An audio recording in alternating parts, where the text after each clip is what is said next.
also giving his icebreaker entitled Two Women and a Man, My Mentors, Louis Chipmunk.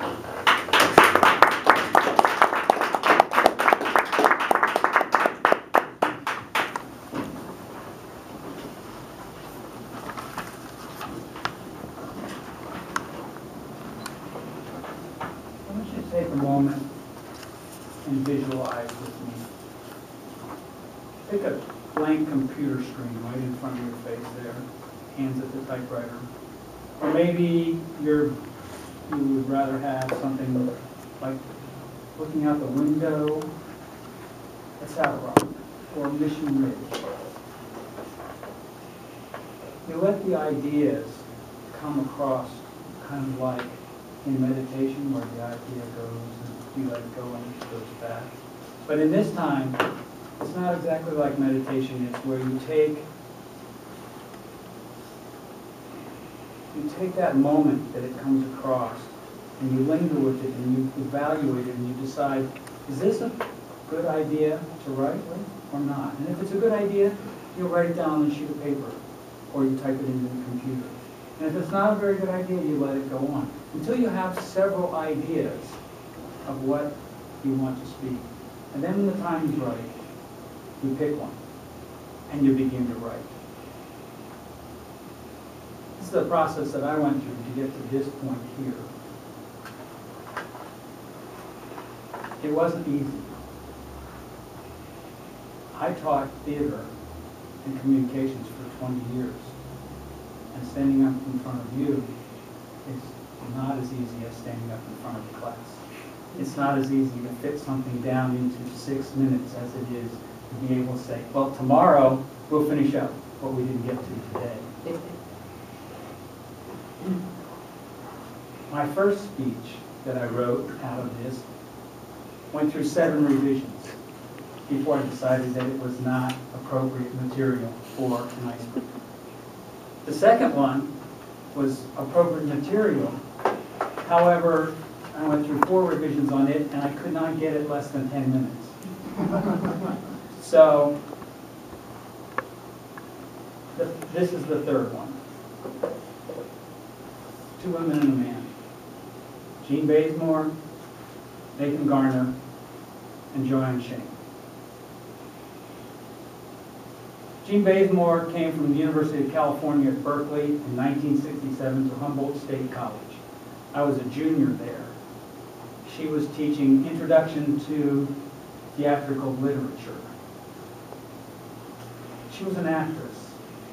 When she came in the room, she didn't come in and take over in terms of power. She came in with an energy that just filled everybody. She challenged me. She challenged my middle-class values. She challenged my conservative beliefs. She taught me to analyze plays. And the first 2 that we did were Oedipus and Antigone.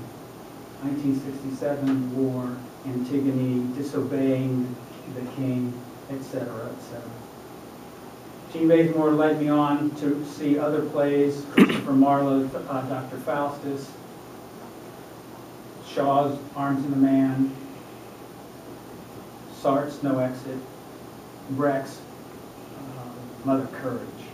All plays about war, violence, the consequences of violence, religion, consequences of breaking with your religion. That led me to get a master's degree in theater. So I went to a master's degree at George Washington University. It was an MFA program. My advisor was Nate Garner. He directed the play, Good Women of Szechuan, another Brecht play about good and evil. And he taught me how to come together and work with a director and bring the settings and the lights. That's my part was the settings and lights. To bring them together so that worked. He also had a program that he and Nathan, Colin Turnbull put together called Anthropology and Performance. And I was lucky enough to study under the 2 of them for 8 weeks, one summer. and I was able to utilize anthropology and performance, which essentially took an anthropological text and then converted it into a play by developing characters and that. Joanne Shane came into my life after I had decided I would never teach again, and came out west, and I got bored, and I went into Wenatchee Valley College and said, any jobs for a teacher? And Joanne said, I don't have anybody for theater, but I do have public speaking. Have you ever taught public speaking? I said, no, never taught public speaking. She said, not even in graduate school as a TA? I said, no. She said, but you have taught classes. I said, yes, I've taught many classes. She said, well, then you can teach public speaking. Go on down to my office. And she handed me the text, and she handed me the syllabus and said, go write up your lectures. We'll begin in the fall. A year later, she created a position which said communications and theater. And I took that job until I was 55 and I retired. Gene, Nate, Joanne, all helped me become the best I could be.